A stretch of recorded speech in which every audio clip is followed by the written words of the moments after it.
राजनीति में है। जब 500 साल से बाबरी मस्जिद बंद थी तो आखिर क्या वजह रही होगी कि राजीव गांधी जी ने उसका ताला खुलवाया? आपके दिमाग से क्या क्या बात सोचकर ताला खुलवाया होगा? देखिए, नमस्कार, मैं अरशद वारसी क्यूपी न्यूज़ में आप सभी दर्शकों का स्वागत करता हूं। आज मैं कांग्रेस के घटते जनाधार और इस वक्त जो आंदोलन लेकर के एक चल रहे हैं राहुल गांधी, इस सब विषय को लेकर के आज मैं कांग्रेसी नेता के यहाँ पर आया हुआ हूँ। वो मेरे यहाँ पर तशरीफ़ फरमा है मेरे पास में। अभी हम उनसे रूबरू होंगे, उनसे बातचीत करेंगे, उनका तारुफ़ कराएंगे। हालांकि वो किसी तारुफ़ के मोहताज नहीं हैं। उनका पूरे जयपुर में क्या, कांग्रेस में, बल्कि पूरे राजस्थान में, पूरे हिंदुस्तान में उनको जानते हैं। हम उनसे खुद ही उनका तारुफ़ करवाते हैं और बातचीत करते हैं, शुरुआत करते हैं। आज के इस दौर में, इस देश में जो माहौल बन रहा है और जो कांग्रेस का जनाधार गिर रहा है और इस वक्त जो राहुल गांधी एक आंदोलन लेकर भारत जोड़ो यात्रा के तहत चल रहे हैं, इन सब विषयों को लेकर के आज हम वार्तालाप करेंगे। डॉक्टर साहब, क्या नाम है? सबसे पहले तो आप अपना हमें नाम बताएं। मेरा नाम है जी बताएं। मेरा नाम है डॉक्टर मुकर्रम अली जी और मैं जयपुर शहर जिला जी कमेटी में वाइस प्रेसिडेंट हूँ जी और काफ़ी समय से राजनीति से जुड़ा हुआ हूँ जी। मुझे तकरीबन 40 साल हो गए इस राजनीति में। अच्छा जी। इसमें मैंने लोकसभा चुनाव भी लड़े जी और मेरी मिसेज ने जो है जयपुर मेयर का चुनाव भी लड़ा। जी। और बस ये है कि आखिरी मेरी तमन्ना यही है कि जिस तरह से कांग्रेस का पतन हुआ है जी, वो पतन कहीं ना कहीं ख़त्म होने की उम्मीद लगाए बैठे हैं हम। हाँ। और जिस तरह से राहुल गांधी इस वक्त जो भारत जोड़ो आंदोलन चला रखा है जी, भारत जोड़ो आंदोलन से ऐसा लग रहा है मुझे कि पूरा देश का माहौल बदलते जा रहा है। जी। डॉक्टर साहब, मुझे जहाँ तक ध्यान है आपने कई चुनाव लड़े और कई पार्टियों में रहे, तो आप सबसे पहले कौन सी पार्टी में शामिल हुए थे? देखिए, मैं सबसे पहले जनता दल में शामिल हुआ था जी। और जनता दल में उस समय वीपी सिंह जी प्रधानमंत्री थे जी। तो जब वो वीपी सिंह जी प्रधानमंत्री थे उस समय उनका आमेर आगमन हुआ था जी। और आमेर में उनके मंच का संचालन मैंने ही किया था जी। तब से मैं राजनीति से जुड़ा हुआ हूँ। जी, वीपी सिंह जी, मुझे भी कुछ याद है कि वीपी सिंह जी आए थे गांधी चौक पर। जी। हाँ, उसका संचालन भी आपने किया था। जी। तो जनता दल से फिर आप जनता दल को छोड़ करके कौन सी पार्टी में शामिल हुए? वो जनता दल के बाद तो ये हुआ ना कि इस दिल के टुकड़े हजार हुए, कोई यहाँ गिरा, कोई वहाँ गिरा, कोई वहाँ गिरा। बिल्कुल सही बात है। तो उसके बाद में क्या हुआ कि जी, उसमें से एक धड़ा समाजवादी भी बन गया था जी। हम समाजवादी में शामिल हो गए थे। अच्छा। तो उसमें यूपी के मिनिस्टर थे ख्वाजा हलीम साहब जी, वो मुझे वहाँ उसमें समाजवादी में ले गए तो मैंने समाजवादी ज्वाइन कर लिया था। अच्छा। अब उसके बाद में जब ये राजीव अरोड़ा जी ने मुझे से मेरी मुलाकात हुई तो राजीव अरोड़ा जी ने मुझे निमंत्रण दिया कि आप कांग्रेस में आइए जी और हमारे साथ आए। तो मैं राजीव अरोड़ा जी के कहने पर जी और उनको अपना नेता मानते हुए, अच्छा, राजीव अरोड़ा जी अपना नेता मानते हुए मैं जो है समाजवादी छोड़ करके कांग्रेस में शामिल हो गया जी। और मुझे ऊपर वाले का बड़ा शुक्रगुजार हूँ मैं कि मेरे शामिल होने के बाद में मैंने जिन सीटों पर उनका प्रचार किया, जो जिन सीटों पर रहा उनके मुताबिक उन्होंने जहाँ बताया वो सारी सीटें हम जीते। अच्छा। हाँ, वाह। मैं ये नहीं कहता कि वो मेरा प्रयास था, सबका प्रयास था, लेकिन मैं समझता हूँ कि कहीं ना कहीं उसमें मेरा भी कहीं रोल रहा है। अच्छा। तो मुझे इस बात की खुशी है जी कि मेरे उसमें पहली बार कांग्रेस ज्वाइन करने में सरकार भी बनी हमारी जी, कांग्रेस सरकार बनी जी। और आज जो है राजीव अरोड़ा जी चेयरमैन हैं जी। और मैं उनके साथ बड़ी बात यह है कि उनके साथ जो कार्यकर्ता एक बार जुड़ जाता है तो उनका दिल से लगाव हो जाता है जी। तो उन्हीं के साथ हम कांग्रेस में जुड़े हुए हैं। अच्छा। तो इस वक्त आपका क्या पद है कांग्रेस में? मैं जयपुर जिले शहर का वाइस प्रेसिडेंट हूँ। अच्छा, वाइस प्रेसिडेंट हैं। तो डॉक्टर साहब, कितना वक्त हो गया राजनीति में आए हुए आपको? मुझे तकरीबन 40 साल हो गए। 40 साल हो गए, तो एज भी आपकी लगभग 60-65 के समथिंग हो गई। इस वक्त 66 साल का हो गया मैं। यानी कि एक वरिष्ठ राजनेता हैं। और मैं अब आपसे वार्तालाप करना चाहता हूँ, पूछना चाहता हूँ कि आखिर क्या वजह रही कि कांग्रेस ने इतने साल राज करने के बाद में आज उसका जो जनाधार गिर रहा है, क्या वजह हो सकती है? देखिए, मैं समझता हूँ कि जनाधार गिरने का समय अब चला गया जी।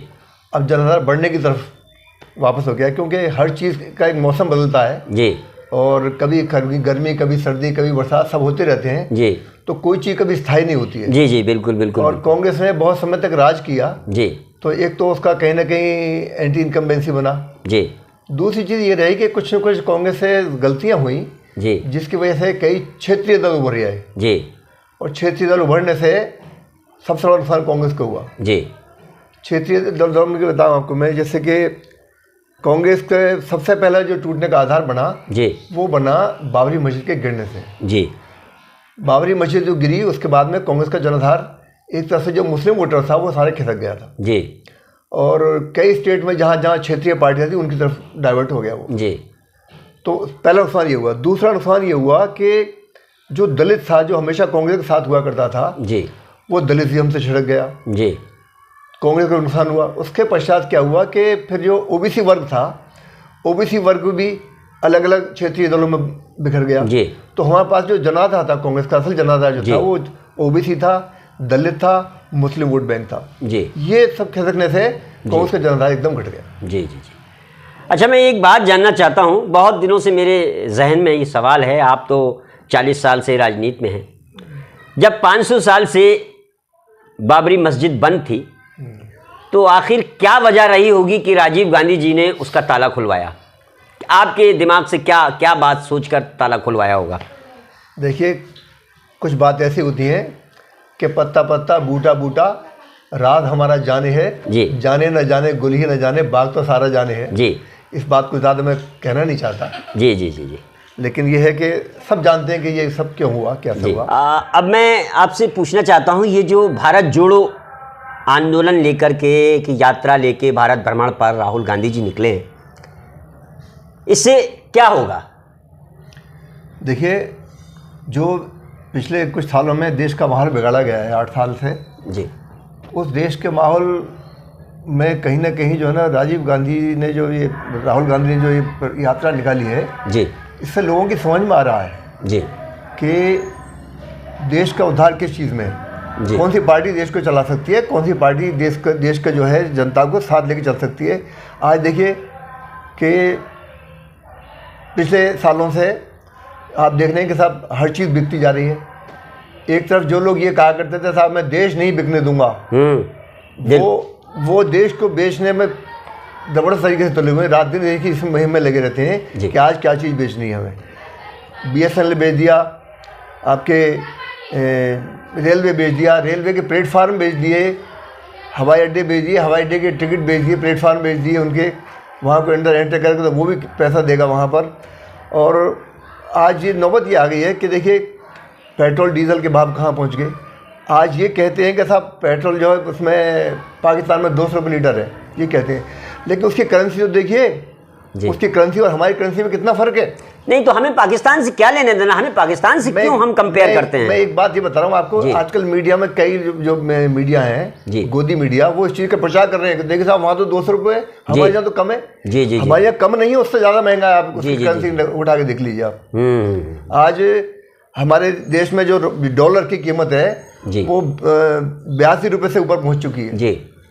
तो हमारा जब ये कहते थे नेता, कहते थे उस समय के साहब हम जो है क्या कारण है, क्या कारण है कि देश का रुपया पतला होता जा रहा है। हाँ। जी जी जी। आज वो रुपया जो है पतला नहीं होकर के बिल्कुल मृत्यु शैया पर पड़ा हुआ है जी जी जी जी जी। ये हाल देश का कर दिया है जी जी जी जी। तो जनता जो है समझ रही है जी, अब जनता की समझ में धीरे आ रहा है। मैं समझता हूँ कि कुछ जो है इस तरह का माहौल पैदा कर दिया गया कि जो उनके खिलाफ बोलेगा उसको जेल में डाल देते हैं जी, ईडी लगा देते हैं जी, CBI लगा देते हैं जी। तो लोगों ने बोलना बंद कर दिया है जी। लेकिन मैं बताऊं आपको, ये एक दबी हुई आंधी है जी, ये दबी आंधी है। जैसे आपने देखा होगा सन 77 में जी जब चुनाव हुआ था तो उस दबी लोगों से किससे पूछते थे आप, तो ये कहते थे भाई कांग्रेस के साथ कोई चारा नहीं है। लेकिन जब चुनाव का परिणाम आया जी तो एकदम पूरा माहौल बदल गया। जी जी जी। इसी तरह से मैं आज देख रहा हूँ कि लोगों की जबान में दबी हुई जबान है जी। लोग अपने मुंह से कुछ बोल नहीं पा रहे हैं, कुछ कह नहीं पा रहे हैं। और मैं उन प्रशासनिक अधिकारी को भी ये बता देना चाहता हूँ कि उनको सिर्फ उस चीज़ पर ध्यान देना चाहिए कि उनके लिए समाजवादी उनके लिए मतलब देश का जो जनता है, समाज है, वो समाज जो है वो हमेशा रहना है जी। सरकारें तो आती रहती हैं जाती रहती हैं जी, उनको वो काम करने चाहिए जो समाज के हित में हो जी। सरकार में क्या आज है कल चली जाएगी। बिल्कुल बिल्कुल सही बात है। अच्छा, एक सवाल और है मेरे जहन में। अब जैसे आप तो खैर मान लो कि कई पार्टियों में शामिल होकर के कांग्रेस में अब आए, कितने वर्ष हो गए आपको कांग्रेस में आए हुए? कांग्रेस में आए हुए मुझे तकरीबन 5 साल हो गया। 5 साल हो गए आपको। खैर आप तो अभी आप समझ लीजिए नए हैं। मैंने इस तरह का सर्वे किया है, यूपी के भी कई ज़िलों में वरिष्ठ नेताओं से मैंने मुलाकात की, बातचीत की। तो क्या वजह रही कि अल्पसंख्यक नेता, यानी कि ख़ास तौर से मैं साफ तौर पे कहूँ कि मुस्लिम नेता को ऊपर क्यों नहीं उठाया गया, वो क्यों दबा रहा? बहुत अच्छा सवाल है आपका ये जी। देखिए क्या है, हमारे साथ कमी हमारी ये है कि हमारे कोई मुस्लिम लीडर उभरा नहीं जी। और उसके कारण ये है कि देखिए आज राजस्थान में कांग्रेस की गवर्नमेंट है जी। ये पूरा दुनिया जानती है इस बात को कि मुस्लिम वोट जो सारा कांग्रेस के खाते में जाता है जी। और इसीलिए कांग्रेस वालों को भी, मैं कांग्रेस में हूँ जी, लेकिन मैं ये बात कहना नहीं चाहता था, लेकिन मैं इसलिए कहना चाहता हूँ कि शायद हमारे कहीं बड़े नेताओं तक ये बात पहुँचे और बिल्कुल बिल्कुल बिल्कुल पहुँचेगी, बिल्कुल पहुँचेगी, उनके कान खुले बिल्कुल। तो देखिए आप जो जिस वोट बैंक को अपना वोट बैंक, जेब का वोट बैंक समझते हैं अपना, इस वोट बैंक को खोने के आधार पर ही आपके राज गया है जी। बिल्कुल बिल्कुल जी। इस वोट बैंक को अगर नहीं खोया होता तो ये राज कभी जाता ही नहीं इनका। तो आज भी मैं आपके ये बताना चाहता हूँ कि आप जो ये सोचते हैं, कांग्रेस में ये सोच बन गई है कि अगर हमने मुसलमान के लिए हमने कुछ किया तो ऐसा ना हो कि ये मैसेज जाएगा साहब ये कांग्रेस पार्टी मुसलमानों की पार्टी हो गई। क्या अपने आप को कांग्रेस सिर्फ मुसलमानी पार्टी समझती है? सही। कांग्रेस पार्टी का तो ये इतिहास रहा हमेशा से कि दलित, मुस्लिम, ओबीसी सारे समाजों को लेकर चलती रही, 36 कौमों को लेकर चलती रही है। और उस जमाने में देखिए लोगों ने कितने बड़े नाम किए, डॉक्टर जाकिर हुसैन निकले जी। यहाँ राजस्थान में आपके में बरकतुल्ला साहब को सीएम बनाया। हाँ। आज हिंदुस्तान में कितने मुस्लिम सीएम हैं, भले चाहे 15 दिन के लिए ही बनाया, लेकिन 15 के लिए बनाया। हाँ, बनाया। लेकिन ये है कि अंतोले को बनाया, वो था अनवर तैमूर को बनाया। हाँ। तो क्या है कि कांग्रेस का ये इतिहास रहा है कि जहाँ मुसलमानों को आप साथ लेके चलोगे तो वहाँ आप आगे बढ़ोगे जी। और आज हम इसलिए पिछड़ रहे हैं कि हमने ये सोच लिया कि भाई मुसलमान वोट तो जाएगा कहाँ, कहीं हिंदू ना नाराज हो हमसे। अरे भाई, जब हम अब हिंदुओं को अपना बड़ा भाई मानते हैं, हिंदुओं को आप कुछ दे रहे हैं, हमें तो खुशी होती है जी। हम तो कहते हैं भाई सबको दीजिए जी, और उनके अनुपात में दीजिए जी।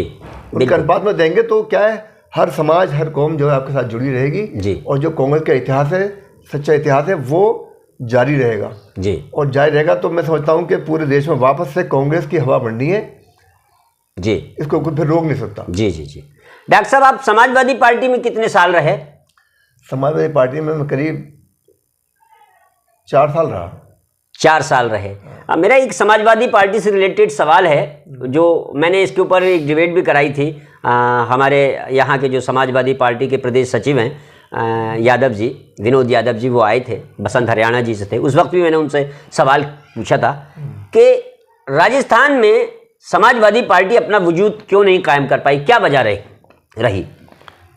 देखिए, अब मैं उस पार्टी में हूँ नहीं जी, तो उसके बारे में कुछ कहना अच्छा नहीं लगता। चलिए कोई बात नहीं, उसका भी कोई वजूद नहीं है आज यहाँ। हालांकि प्रदेश अध्यक्ष हैं, कुछ भी हैं, कुछ नहीं हो कुछ। अच्छा, मैं ऐसे वरिष्ठ लोगों को राजनीति में देख रहा हूँ कांग्रेस में अपने बचपन से।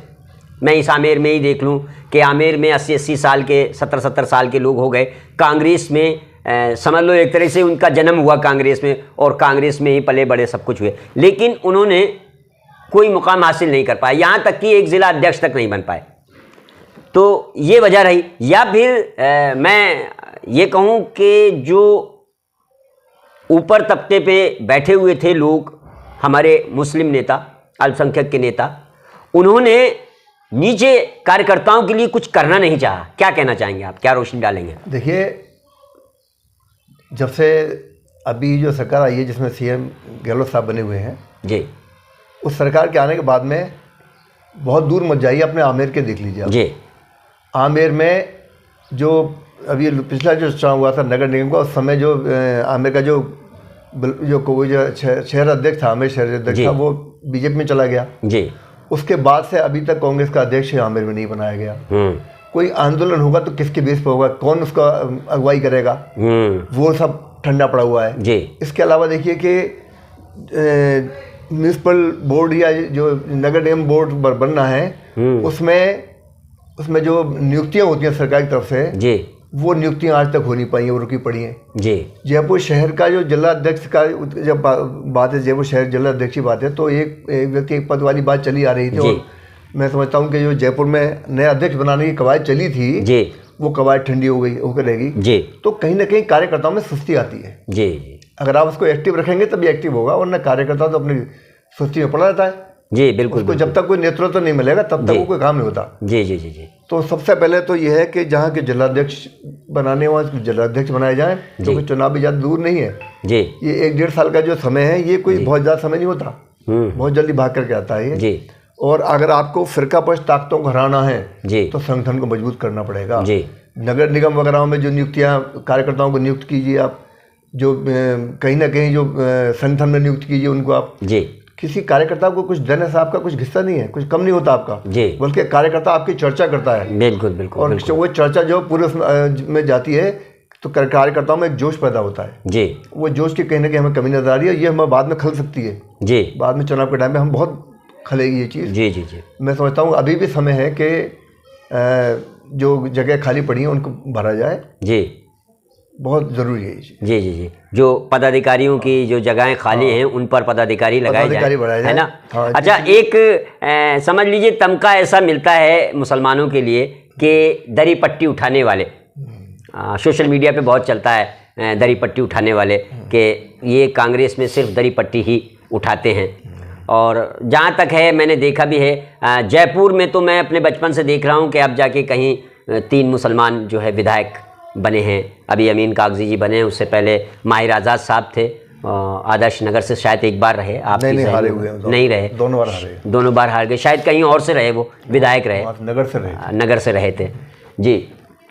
तो अब मैं आपसे एक ऐसी ज्वलंत विषय पर बात करना चाहता हूँ कि आज ये जो हमारे देश में नफ्सा नफसी और तासुफ का जो माहौल पैदा किया जा रहा है, जो बनाया जा रहा है या जो बन गया है, उसके लिए ऐसा क्या होना चाहिए कि ये तासुफ का माहौल कम हो और देश में सद्भावना एकता बढ़ाई जाए? असल में क्या है साहब कि सन 2014 के बाद में जी देश में एक माहौल पैदा किया गया जी, हिंदू मुसलमान, कब्रिस्तान पाकिस्तान जी, ईद और दिवाली जी।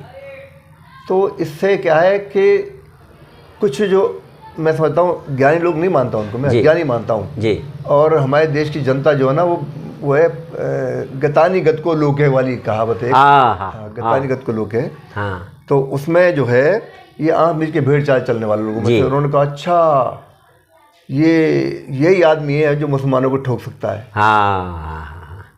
तो ये माहौल पैदा किया गया, ये माइंड में उनके भर दिया गया, इसलिए जो ऐसा ये माहौल पैदा हुआ। और मुसलमान तो देखिए शुरू से लेकर आज तक हमेशा जिस मिट्टी में पैदा हुआ उस मिट्टी को वफादार रहा है। बिल्कुल बिल्कुल बिल्कुल। इसमें हम तो ये कहते हैं, हम तो ये बात मानते हैं कि देखिए हमें क्या लेना रखा पाकिस्तान से, क्या लेना रखा बांग्लादेश से, हमें कुछ नहीं। हमें तो सबसे पहली चीज़ ये है कि हमारा मुल्क ये है, हमारा मुल्क इस मुल्क में हमारे ने बहुत बहुत बड़ी चीज़ें दी हैं। जैसे देखिए ये आपके जामा मस्जिद दिल्ली की जी है नहीं, अलीगढ़ मुस्लिम यूनिवर्सिटी है जी, और सर सैयद अहमद जैसे लोग यहाँ पैदा हुए। बिल्कुल बिल्कुल बिल्कुल। और अल्लामा इकबाल जैसे लोग भी हिंदुस्तान में पैदा हुए जी, हिंदुस्तान में पैदा हुए जी जी जी। वो आज तो कहते हैं साहब वो लाहौर में पैदा हुए, हाँ लाहौर में जरूर पैदा हुए वो, लेकिन लाहौर उस वक्त हिंदुस्तान में था। बिल्कुल बिल्कुल सही बात। तो हिंदुस्तानी थे वो, हाँ हिंदुस्तानी थे, जिन्होंने इतने बड़े बड़े लोग पैदा हुए जिस मुल्क में जी, वो हमारे फख्र की बात है जी। बिल्कुल बिल्कुल। तो इस मुल्क की मिट्टी से हमें खुशबू आती है। जी जी जी। और हमारे नबी सल्लल्लाहु अलैहि वसल्लम ने भी ये फरमाया था कि मुझे हिंदुस्तान की तरफ से खुशबू आ रही है, इस्लाम की, ईमान की खुशबू आ रही है। ईमान की खुशबू। हाँ, हुजूर सल्लल्लाहु अलैहि वसल्लम ने फरमाया। मुसलमान इस देश का गद्दार कैसे हो सकता है? जी जी जी जी जी जी, बिल्कुल बिल्कुल। तो अब सरकारें अगर कोई आती हैं या पार्टियां अगर कोई हमको छिड़कने की कोशिश करें जी, तो ये वक्ती तौर पर तो हो सकता है। जी जी जी, लेकिन परमानेंट चीज़ रहने वाली नहीं है। बिल्कुल बिल्कुल बिल्कुल बिल्कुल सही बात है। अच्छा, अब चुनाव को लेकर के राजस्थान में चुनाव बिल्कुल करीब हैं, लगभग 1 साल ही रह गया है शायद, 2023 में नवंबर के इधर उधर होंगे।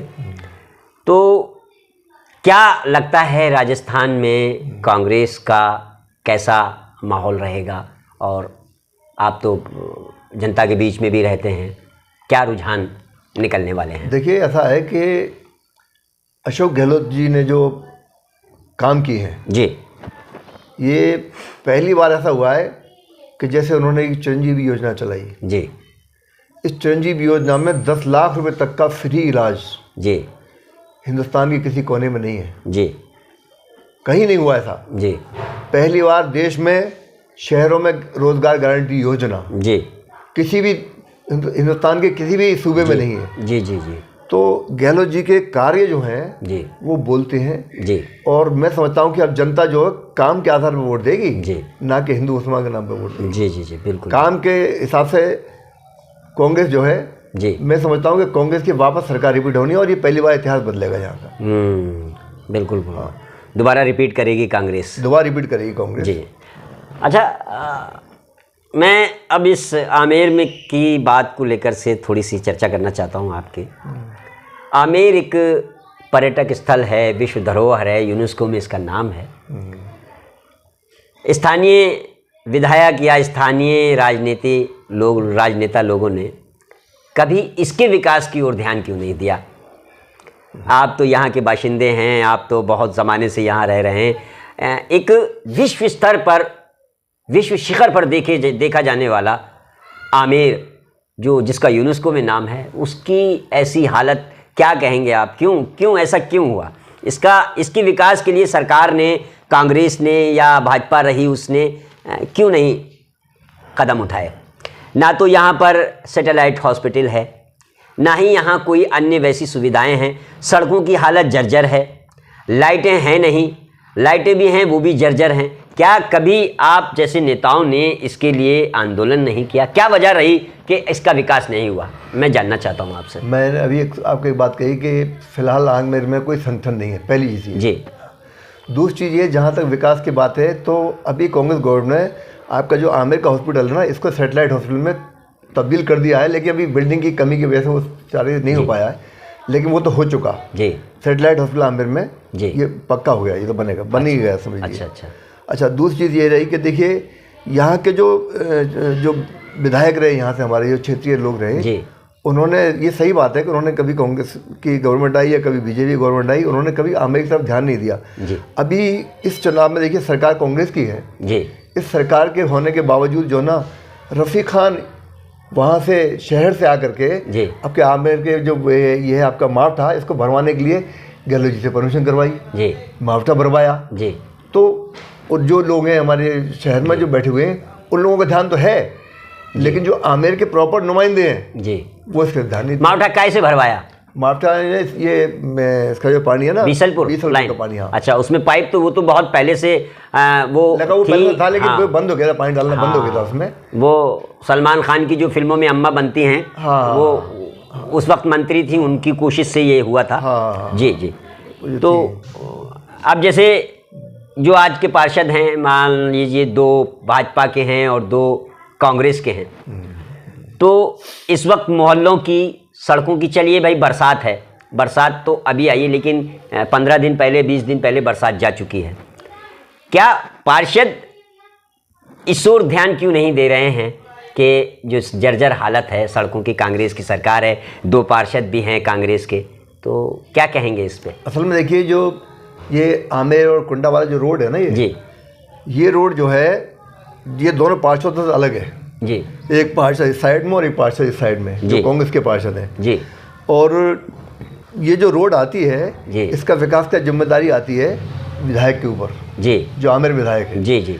आमिर विधायक ने वोट लेने के लिए सबसे आगे आज निकल के आए थे जी जी जी, लेकिन आज इस कदर हालत खराब है, पूरे शहर में कहीं से ज़्यादा हालत किसी खराब नहीं होगी। बिल्कुल बिल्कुल, मैं इस रोड की हालत खराब, बिल्कुल मैं कई बार सतीश पूनिया जी को अपने क्यूपी न्यूज़ के माध्यम से अवगत भी करा चुका हूं, और एक बार उनका मैंने स्टेटमेंट भी लिया था। तब उन्होंने कहा था कि कांग्रेस की सरकार है और हमें जो है इसका परिसीमन नहीं मिल पा रहा है, तो ये कह के वो निकल गए थे।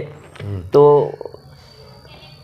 अब जहाँ तक वार्ड का ताल्लुक है ना, वार्ड पार्षद का ताल्लुक ये है, मैं किसी का नाम लेके नहीं कहना चाहता, लेकिन मैं एक बात ज़रूर कहना चाहता हूँ कि देखिए, विकास वहाँ होता है जहाँ का नुमाइंदा जो है राजनीतिक ABCD जानता हो जी जी जी। पैसा सिर्फ नगर निगम से ही नहीं मिलेगा आपको जी, पैसा लाने के और भी बहुत सारे साधन हैं। हाँ बिल्कुल बिल्कुल बिल्कुल, यहाँ लगाने के लिए जी आप चाहें तो पैसा लगाने के बहुत साधन है यहाँ पर। याकूब मौलाना जो वहाँ पार्षद रहे थे, आपको याद होगा ईदगाह वाले वार्ड से, कभी याकूब मौलाना जयपुर शहर में सबसे ज़्यादा काम कराया था, जबकि निर्दलीय पार्षद था वो, और अनपढ़ अंगूठा टेक पार्षद था जी जी जी। उसने जयपुर शहर में रिकॉर्ड है उसका, आज तक अखबार पढ़े हुए हैं, उसमें सबसे ज़्यादा काम जो जयपुर शहर में याकूब ने कराया था।